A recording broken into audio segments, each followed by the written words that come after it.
안녕하세요. 저는 서울에 살고 있는 40대 여자입니다. 저는 얼마 전 시어머니와 남편에게 시원하게 복수를 하고 화려한 돌싱이 되었어요. 전 남편과 그 파렴치한 엄마를 떠올리기만 해도 너무나 더럽고 역겹지만 너무나 속 시원하게 복수했던 나머지 저만 알고 있기 아까워서 제 이야기를 여러분들께도 공유합니다. 저는 평범한 집안에서 외동딸로 자랐습니다. 많이 배우지 못하셨지만 성실했던 저희 부모님은 노점상에서부터 시작해서 동네에서 자그마한 과일 가게를 차려 열심히 장사하시며 저를 부족함 없이 키워주셨고, 저도 열심히 공부해서 알아주는 명문대에 입학할 수 있었죠. 그곳에서 남편을 캠퍼스 커플로 만났어요. 대학원생이던 남편은 조용한 범생이 스타일이었습니다. 처음엔 촌스럽기도 하고 수수한 남편의 차림에 저희 집이랑 비슷한 집안이겠다 싶었는데, 사귀면서 대충 들어보니 예상과는 다르게 저희 집과는 아주 많이 차이가 나더라고요. 부모님도 두 분 다 해외에서 공부도 하신 그 시절 드문 유학파였고, 남편도 어렸을 때 영국에서 공부하다가 한국에 와서 교수의 꿈을 갖고 대학원을 다니고 있었던 거였어요.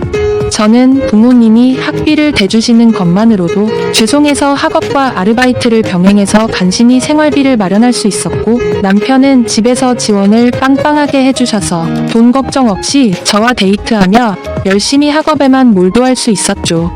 그러던 어느 날 저희가 사귄 지 1년이 조금 넘을 때였어요. 희주야, 우리 부모님이 널 좀 보고 싶어 하시네? 조금 이르다는 생각은 했지만 남편 같은 남자라면 결혼해도 좋겠다라는 생각이 있었던 저는 나름 할 수 있는 최애대로 차려입고 남자친구의 집으로 갔어요. 역시 생각대로 남편의 집은 으리으리하더라고요.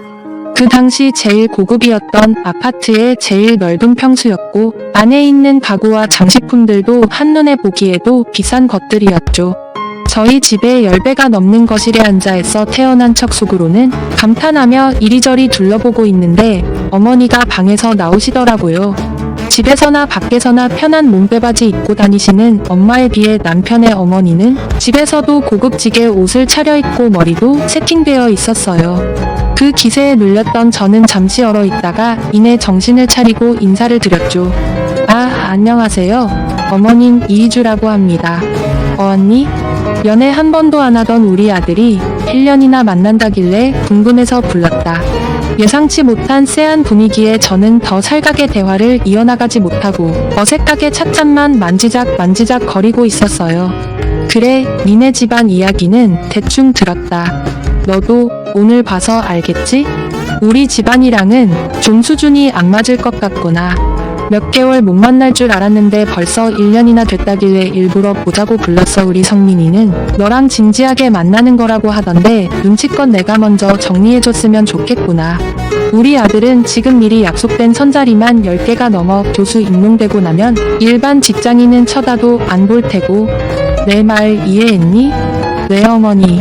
너무 당황스러웠지만 저는 그 당시 기운에 눌려 아무 말도 못했고, 남편이 사온 과일도 먹는 둥 마는 둥 하고 서둘러 집으로 돌아갔어요.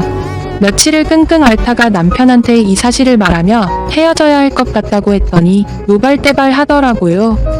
평소 부모님께 한 번도 거역해본 적 없던 남편은 처음으로 집안을 쑥대밭으로 만들었고, 급기야 짐을 싸서 집을 나오기까지 하더니 결국 어머님도 울며 겨자 먹기로 저희들의 만남을 허락하셨어요. 저희 부모님은 내가 뭐가 그렇게 아쉬워서 그런 집안에 시집을 가야 하냐고 극구 반대하셨지만 남편을 너무 사랑했던 저는 부모님의 말은 들리지 않았죠. 그때를 생각해보면 정말 그때라도 그만뒀어야 하는데 이런 후회가 드네요. 어쨌든 그렇게 험난한 연애를 하며 학교를 졸업하고 저의 끔찍한 결혼 생활이 시작되었어요. 시댁과 가까운 곳에 신혼살림을 차리고 남편을 착실히 내조하며 아들 하나 놓고, 남편도 자리 잡고 난 뒤엔 저도 일하고 싶다고 남편을 졸라 잡지만 회사에 취직해 경제활동을 시작했죠. 늘 집에 틀어박혀 애만 키우다가 사람들도 만나고 경제활동도 하니까 좀 숨통이 트이더라고요.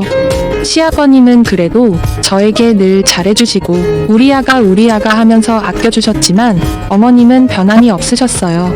가까운 곳에 사시던 어머님은 툭 하면 집에 오셔서 하는 얘기가 저희 집안과 제 출신을 무시하는 얘기였죠. 넌 참 좋겠다. 과일 가게집 딸에서 이렇게 교수 와이프로 신분 상승하게 될 줄 누가 알았겠니? 얘 네 친구들도 너 엄청 부러워하지 그치 그러게요. 어머님들 감사할 뿐이죠. 덕분에 저희 동준이한테도 이렇게 부족함 없이 다 해줄 수 있네요. 우리 집안에 청것이 굴러들어와서 어쩌나 싶었는데 그래도 네가 아들이라도 낳아서 천만 다행이지 아들 못 낳았으면 진즉 내쫓겼을 텐데. 어찌나 그런 말들이 일상이었던지 저는 이제 화도 안 나고 아무렇지 않게 대할 수 있는 경제까지 올라섰죠. 남편에게 수차례 눈물로 호소해봤지만 그냥 당신이 참으라는 말밖에 하지 않던 무능한 마마보이 남편이었어요. 그러던 어느 날 시어머니만 빼면 그래도 평탄했던 저의 결혼 생활에 엄청난 사건이 일어나게 됩니다. 남편이 점점 연구하느라 늦게 들어오는 날이 잦아지고 씻을 때도 핸드폰을 화장실에 들고 들어가기 시작하더군요. 살짝 이상하다 싶긴 했었지만 워낙 평소에 말썽 한번 안 피우던 남편이어서 그런지 저도 대수롭지 않게 여겼어요. 근데 이 여자의 촉이라는 게 정말 무섭잖아요. 어느 날은 남편이 씻으러 들어가는데 핸드폰을 침대 옆에 충전해놓고 가더라고요. 순간 속으로 정말 많이 고민했지만 쎄한 기분이 가시지 않아서 결국 남편의 폰을 몰래 들여다보았는데 심장이 쿡 내려앉는 줄 알았어요. 메신저에는 남편의 학생으로 추정되는 어린 여자와 나눈 다정한 대화 내용이 있었어요. 처음에는 평범한 학생과 교수의 대화였는데 정확히 남편이 늦게 들어오기 시작한 때부터 그 내용이 눈뜨고는 못 볼 내용으로 변하더라고요. 이런 감정은 사실 평생 처음 느껴본다는 둥, 너밖에 없다는 둥, 아주 저한테는 한 번도 안 쓰던 하트까지 붙여가면서 둘이 좋아 죽는 메시지 내용들을 보며 피가 머리끝까지 솟구치는 기분이었죠. 뒷목이 뻣뻣해지고 손발이 부들부들 떨렸지만 남편은 핸드폰을 들고 욕실로 쳐들어가서 핸드폰을 집어던지며 소리 질렀어요. 당신 미쳤어? 지금 뭐 하자는 거야? 개고생해 가면서 애 키워줬더니 학생이랑 바람이 나. 지금 제정신이야? 어떻게 나한테 이럴 수가 있어? 이 쓰레기 같은 인간아. 머리에 비누 거품이 잔뜩 묻은 남편은 눈도 제대로 못 뜨고 어버버거리다가 무릎을 꿇고 애원하기 시작했어요. 여보, 진짜 미안해. 걔가 먼저 들이대길래 그냥 잠깐 가지고 논 것뿐이야. 진짜 믿어줘. 그런 사이야 아니야. 여보, 바로 정리할게. 내가 잠시 미쳤었나봐. 옷도 안 걸치고 물이 뚝뚝 떨어지는 상태로 무릎까지 꿇으며 비굴하게 매달리는 남편을 뒤로하고 저는 아들을 데리고 부랴부랴 짐을 챙겨서 친정으로 향했어요. 아무것도 모르는 아들은 그저 엄마가 울고 있으니 주눅이 들어서 울상으로 절 따라오기만 할 뿐이었죠. 정신 나간 놈 내가 그동안 지 애미한테 얼마나 수모를 당해왔는지 뻔히 알면서 나한테 그 은혜를 이딴 식으로 갚아가만 안 둬. 아들과 함께 불쑥 친정으로 쳐들어와 놀란 부모님께 아이를 잠시 맡기고 방에 들어와 한참을 엉엉 울다가 남편에게 전화를 걸었어요. 여보세요? 난데 우리 이혼해. 내일 서류 보낼게. 희주야? 무슨 소리야? 이혼이라니. 우리 동준이는 어쩌고. 안 돼. 내가 잘할게.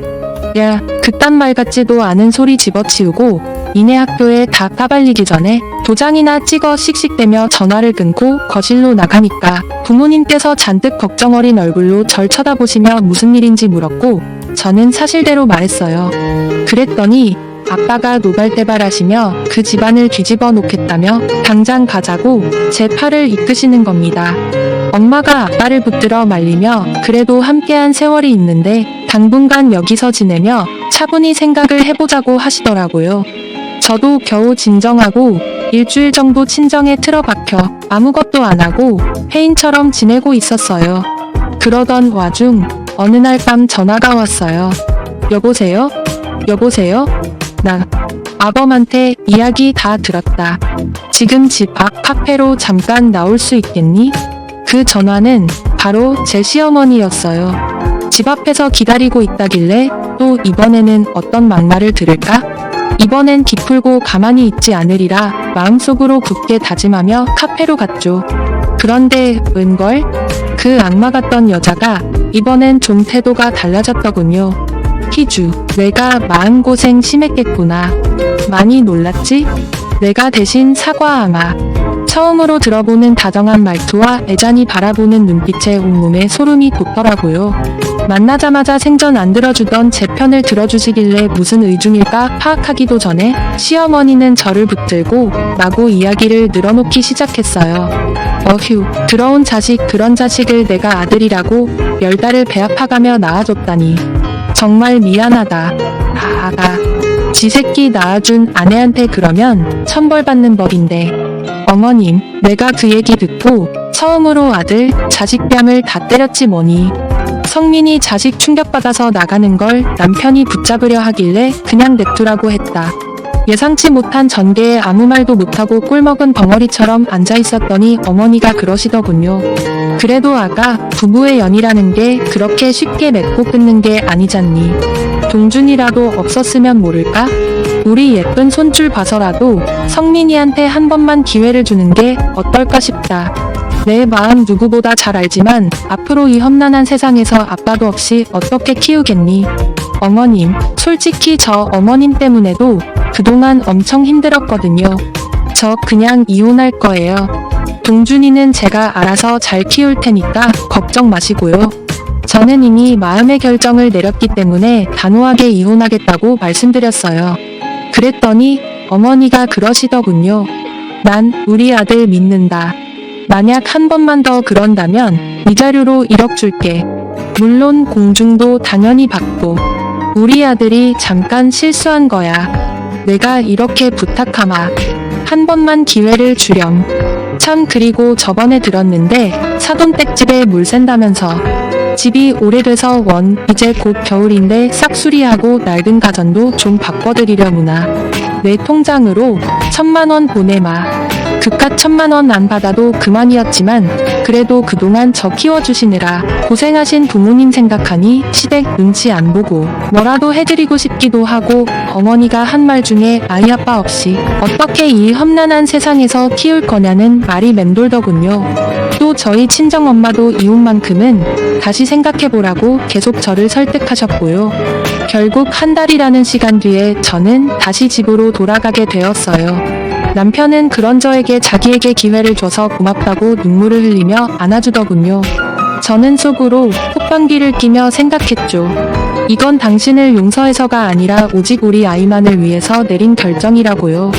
아이가 학교에 들어가기 시작하면서 저도 정신없이 학부모 노릇을 하며 어느덧 그때의 아픔도 서서히 옅어지기 시작했어요. 남편도 그때 이후로 아주 납작 엎드려서 제 비위를 잘 맞춰주고 있었지만 그래도 예전처럼 사랑하는 마음은 사라진 지 오래였어요. 아무리 산으로 들러 놀러 다녀도 쇼핑을 해도 맛있는 걸 먹어도 즐겁지 않았고 아들 크는 거 보는 게 저의 유일한 낙이었으니까요. 그동안 시어머니에게 받았던 고통과 남편의 일이 제 마음속에서 터져 마음의 병이 생긴 느낌이었죠. 시어머니는 한동안 저희 집에도 안 오시더니 제 벌은 남 못 준다고 조금씩 다시 제 심기를 건드리기 시작하더라고요. 그 당시에는 응당 남편이 잘못한 거고 저를 설득해야 하니 아무 말 못하고 돈까지 주셨던 거겠지만 시간이 지나고 보니 제가 얼마나 얄미웠겠어요. 팔은 안으로 굽는다고 아들이 저한테 설설기는 꼴을 보는 게 지독히도 싫으셨는지 점점 예전처럼 막말을 하기 시작하셨어요. 아무리 그래도 너 성민이한테 너무 심한 거 아니니? 그깟 바람 한 번 눈 감아준 게 무슨 대수라고 아직도 그러고 있는 거야? 내가 받아먹은 것도 있는데 입 싹 닫고 그러면 안 되지 않겠니? 그깟 바람 한 번이요? 그럼 어머님도 아버님이 바람 피면 눈 하나 깜빡 안 하시겠어요? 그깟 바람 한 번인데 그쵸 뭐야? 아우 참네. 이제는 저도 고분고분하지 않고 맞받아치니까 어머님도 당황해서 말문이 막히시는 것 같더라고요. 그래도 계속 비아냥대시는 건 멈추지 않으셨어요. 너 자기 관리 안 하고 있는 거니? 여자가 말이야. 늘 날씬한 몸을 유지해도 눈이 돌아가는 게 남잔데 그렇게 푹 퍼져 있으니까 성민이가 어리고 싱싱한 애한테 눈길을 돌리지. 돈이 없는 것도 아니고 신경 좀 써라. 이것 보세요. 어머님 자기 관리 안 하는 제가 문제 있는 게 아니고 아랫돌이 간수 못하는 어머니 아드님이 문제라는 생각은 안 드세요? 교양 있는 분이라고 생각했는데 교양만 있고 상식은 없으신가 봐요? 뭐라고? 이 기집애가 너 말 다 했어? 시애미한테 그게 무슨 말버릇이야 너네. 말 다 했고요. 사람 화병나게 하지 마시고 이제 그만 가주실래요? 현관 비밀번호 바꿀 테니까 그렇게 아시고요. 그렇게 떠밀리듯이 문 밖으로 쫓겨난 시어머님이 남편에게 전화로 노발대발 화를 내셨는지 집에 와서 저한테 얘기하더군요. 당신 아무리 그래도 우리 엄마를 그렇게 쫓아내면 어떡해? 엄마 화 많이 나신 것 같더라고. 좀만 참지 그랬어. 당신도 알잖아. 우리 엄마 성격. 뭐 지금 거기서 또 니네 엄마 편을 들겠다고? 진짜 머리 어떻게 된 거 아니야? 당신 똑바로 생각해. 나 지금 당장이라도 이혼 소리에 도장 찍고 싶은 마음이 굴뚝 같으니까. 여보. 죄인인 남편은 더 이상 아무 말도 못했고 저는 당분간 시어머니로부터 자유로운 생활을 할 수 있었어요.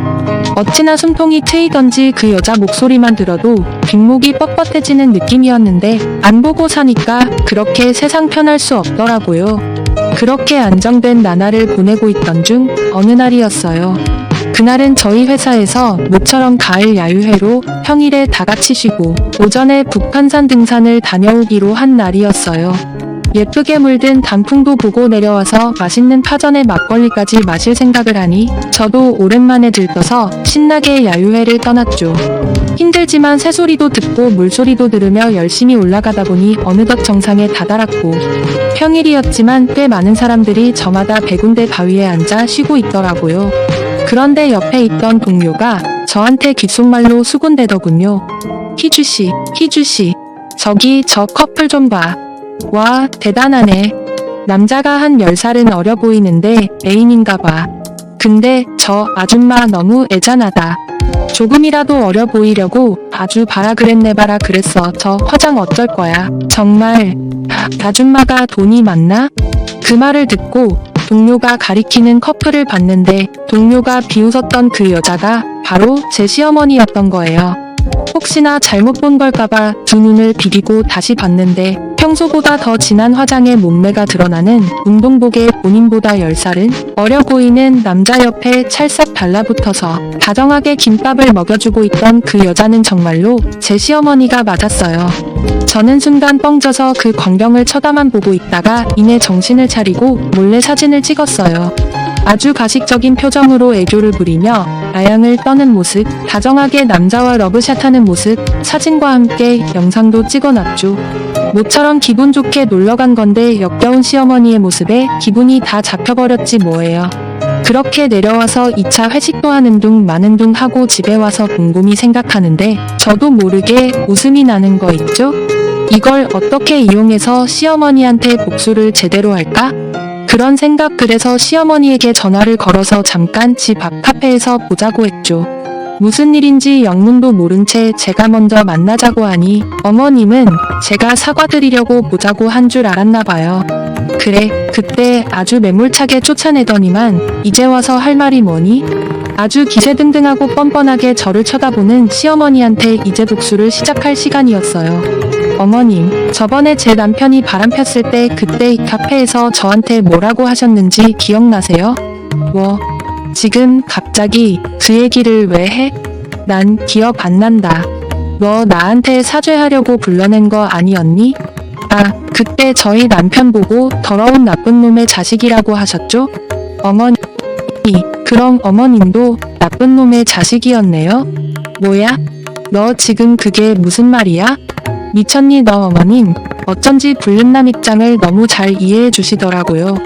오죽하시겠어요? 어머님이 불륜녀여서 아들도 그렇게 자랐나 봐요. 그쵸? 뭐, 무슨 개소리야? 얘, 똑바로 말을 해. 너 머리가 어떻게 됐니? 저는 길게 말하지 않고 핸드폰을 열어 그날 찍었던 사진들을 보여드렸어요.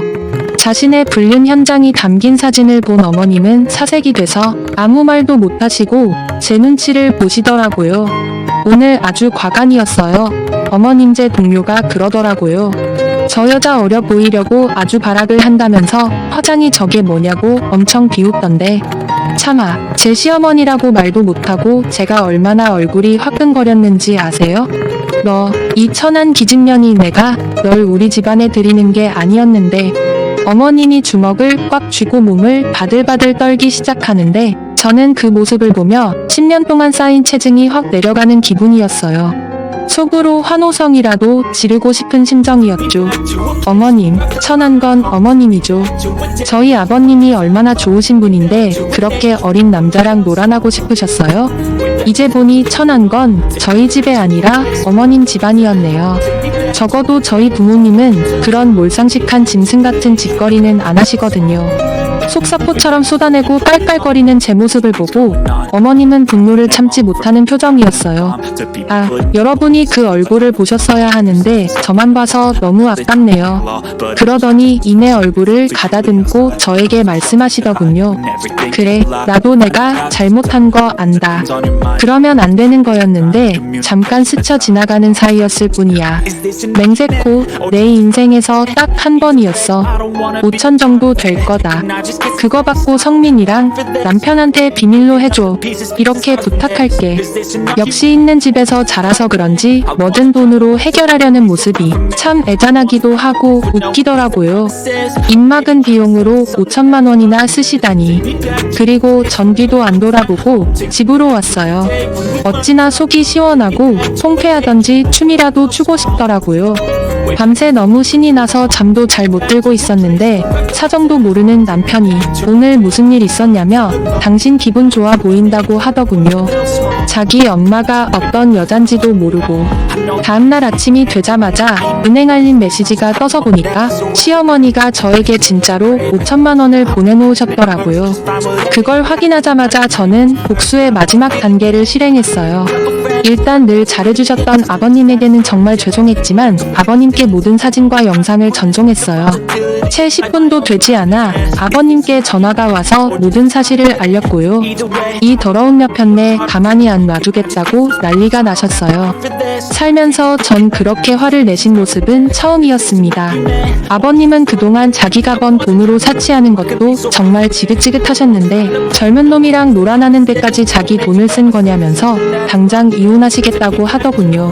그리고 얼마 안 돼서 어머님한테 미친 듯이 전화가 와서 욕설이 가득한 문자가 오기 시작했고 저는 그것들을 가뿐히 무시해버릴까 하다가 미쳐 날뛰는 꼴이 보고 싶어서 전화를 받았어요.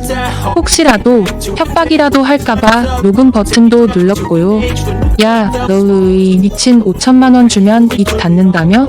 이거 오늘 보니까 완전 사기꾼이었네. 내가 준 돈 내놔 어서. 어머님 제가 언제 입 닫아준다고 했어요? 생각해 본다고 했지. 어우 정말 웃기시네. 그리고 어쩌죠? 그 돈 벌써 다른데 써버렸는데 조금만 더 일찍 전화 주시면 드렸을 텐데. 그리고 이제 저 아줌마 며느리 안 할 거거든요. 그러니까 함부로 막말하고 천하게 말씀하지 마시고 좀 교양 있게 말씀해 주세요. 어디서 교육을 받았길래 말투가 그렇게 거칠어요? 더 이상 연락하시면 협박죄로 고소합니다. 그럼 이만야. 이희주 이런 씨 가차없이 통화를 종료해버리고 한참을 깔깔대며 웃었던 것 같네요. 몇 시간 뒤 온 집안이 초토화되었다는 소식을 들은 남편이 집에 오자마자 저한테 화를 내면서 대체 어머니한테 무슨 짓을 한 거냐고 따져 묻더군요. 당신 같은 여자랑 결혼하는 게 아니었어. 화목했던 우리 집을 파탄내다니. 꼭 그렇게까지 해야만 했던 거야?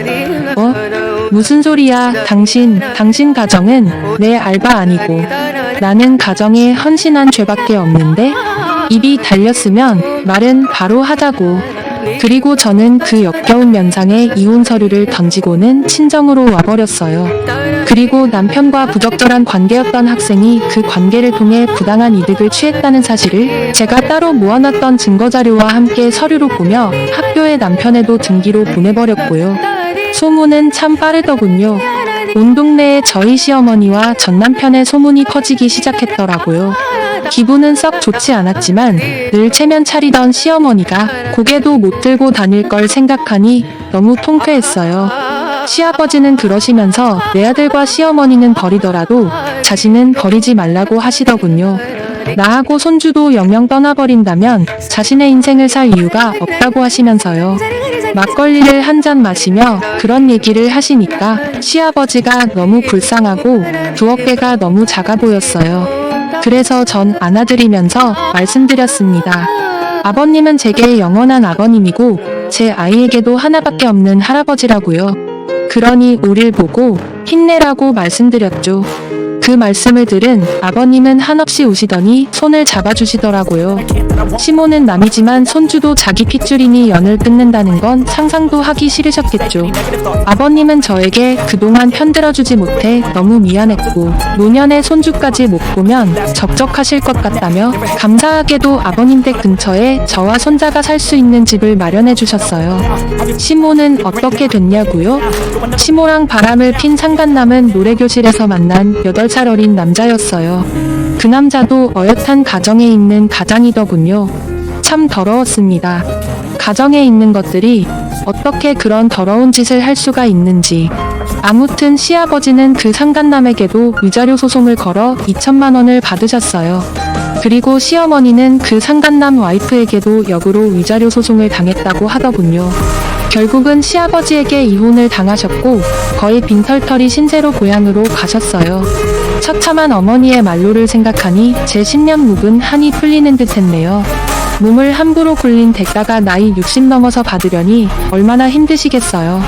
분명 이 시어머니는 시아버지에게 들키지 않았을 뿐이지 그동안 수많은 사람들과 바람을 핀 게 분명해 보였어요. 그런 여자를 지금껏 어머니라고 불렀으니 오늘 가서 제 더러운 입을 소주 한 잔 먹고 알코올로 분해를 해버려야 할 것 같습니다. 참 웃기지 않으신가요? 며느리와 시아버지가 두 손 나란히 잡고 각각 그들에게 벌을 주려고 이런 행동을 한다는 게 참 살다 보니 별의별 일들을 많이 겪게 되네요. 시어머니가 아무것도 없이 쫓겨났다는 소식과 남편이 교수직에서 해임되었다는 소식을 듣고 나니까 그제서야 제가 복수를 성공했다는 게 실감이 나더군요. 그리고 남편하고 바람핀 상간녀 그녀에게도 위자료를 받을 수 있었고요. 시어머니는 아직 재산 분할이 남아있어서 어떻게 될지 모르겠지만 어쨌든 절 개무시하던 시어머니 그리고 절 배신했던 남편 둘 다 이런 비참한 최후를 만나게 되었네요. 그러게 똑바로 살았으면 이런 일이 일어나지 않았을 텐데 말이죠. 전 이제라도 늦은 자유를 찾아 제 인생에도 아낌없이 투자하며 제 아들과 함께 행복하게 살려고 합니다. 돌이켜보면 참 힘든 시간이었네요. 여러분들 저 많이 응원해주세요. 저도 여러분들의 삶을 응원해드리겠습니다. 지금까지 제 긴 사연 들어주셔서 감사합니다.